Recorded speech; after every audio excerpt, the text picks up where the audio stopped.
कवना और के करा से पूछी कवना बात के बहाला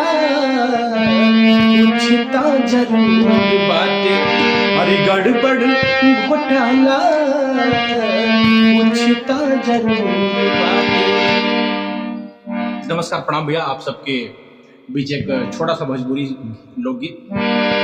कोशिश करता नहीं। और की करा से पूछी कवना हर बात के बहाला और की कुछ तो जरूर बाटे और की गड़बड़ घोटाला और कुछ तो जरूर बाटे और गड़बड़ घोटाला कुछ तो जरूर बाटे। करा से पूछी कवना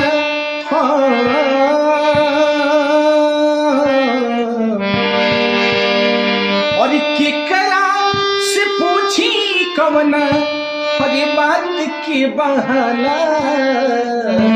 और की कुछ तो जरूर बाटे और की कुछ तो जरूर बाटे और की गड़बड़ घोटाला और की कुछ तो जरूर बाटे गड़बड़ घोटाला कुछ तो जरूर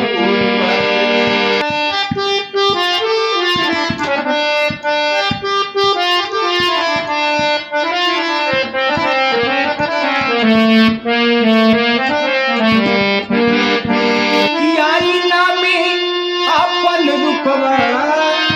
झाँकलू निहारलू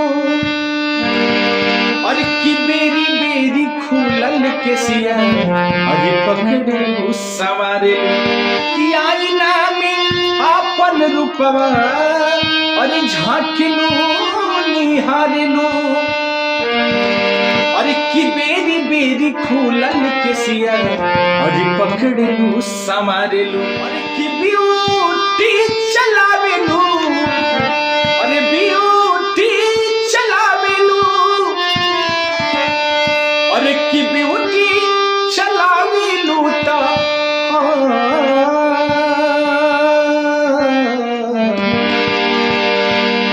अरे की ब्यूटी चलावेलू तो हरी चोली चला भाला हरी की कुछ तो जरूर बाटे हरी की कुछ तो जरूर बाटे हरी की गड़बड़ घोटाला कुछ तो जरूर बाटे गड़बड़ घोटाला कुछ तो जरूर बाटे।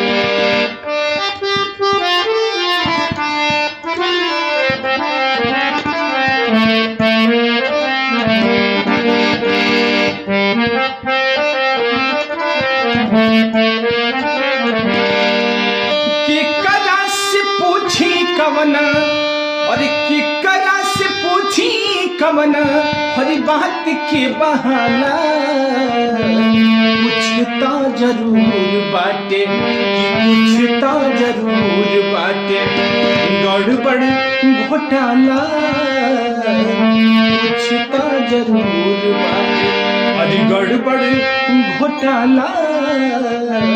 कुछ तो जरूर बाटे। केकरा से पूछी कवना और केकरा से पूछी कवना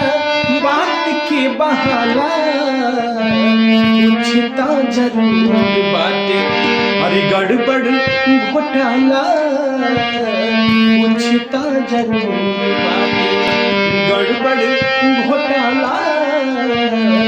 कुछ तो